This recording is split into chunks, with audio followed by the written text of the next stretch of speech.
Shalom sahabat semua dan salam sejahtera. Marilah kita memulakan hari kita dengan menyantap firman Tuhan.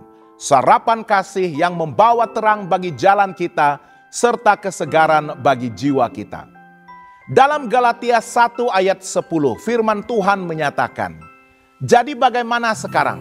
Adakah aku mencari kesukaan manusia atau kesukaan Allah? Atau adakah aku mencoba berkenan kepada manusia? Sekiranya aku masih mau mencoba berkenan kepada manusia, maka aku bukanlah hamba Kristus." Sahabat semua, dalam kehidupan kita sehari-hari, kita sering berhadapan dengan pelbagai pilihan. Apakah kita akan mengikuti kehendak Tuhan ataupun menyesuaikan diri dengan keinginan manusia? Sangat sering kita tergoda untuk melakukan sesuatu hanya demi menyenangkan hati orang lain. Meskipun itu bertentangan dengan nilai-nilai kebenaran dari firman Tuhan.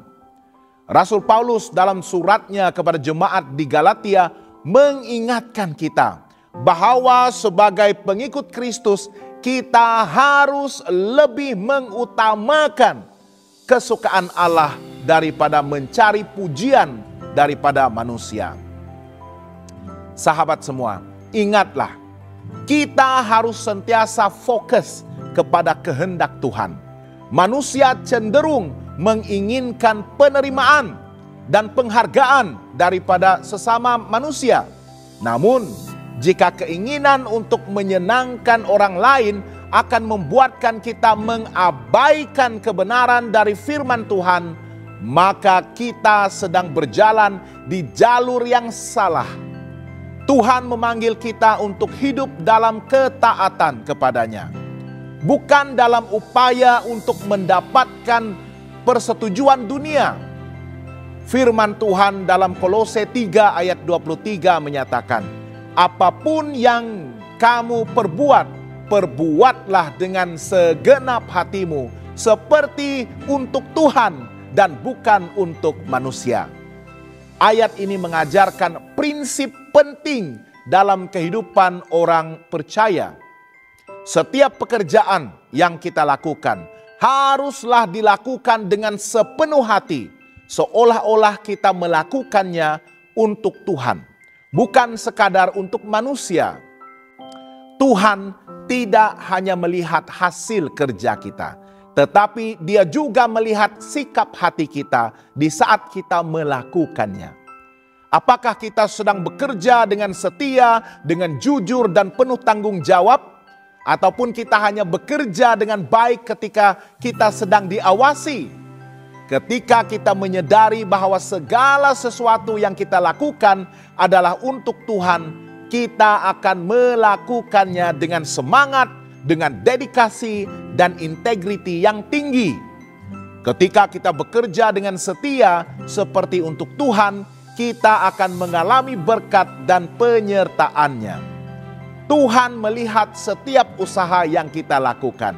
Bahkan ketika tidak ada orang yang menghargai ataupun menyadarinya, Dia yang adil akan memberikan upah kepada mereka yang bekerja dengan hati yang benar serta penuh kejujuran. Kita harus menjadi hamba Kristus dan bukannya hamba kepada dunia. Rasul Paulus menegaskan bahwa jika dia masih berusaha untuk menyenangkan manusia, maka dia bukanlah hamba Kristus. Mengikuti Tuhan seringkali berarti berjalan berlawanan dengan arus dunia. Kita mungkin akan menghadapi penolakan, kritikan, ataupun bahkan penganiayaan karena memilih jalan kebenaran. Namun, ketika kita setia kepada Tuhan, kita sedang menempatkan diri dalam perlindungan dan berkat-Nya. Kita juga harus berani untuk berdiri demi kebenaran firman-Nya. Ketika dihadapkan kepada situasi di mana kita harus memilih antara menyenangkan manusia atau mentaati Allah, kita perlu mengingati bahwa hanya Tuhanlah yang memiliki kendali di atas hidup kita. Keputusan yang kita ambil haruslah didasarkan kepada firman-Nya dan bukan kepada tekanan sosial ataupun keinginan untuk diterima oleh orang lain. Sahabat yang dikasihi Tuhan, sebagai anak-anak Tuhan, kita dipanggil untuk hidup dalam ketaatan kepada-Nya. Jangan biarkan keinginan untuk menyenangkan manusia menggantikan komitmen kita kepada Allah. Beranilah berdiri untuk kebenaran, meskipun ianya tidak populer. Tuhanlah satu-satunya yang layak kita senangkan, karena di dalam Dia terdapat kehidupan yang penuh berkat dan damai sejahtera. Tuhan memberkati dan selamat bersarapan.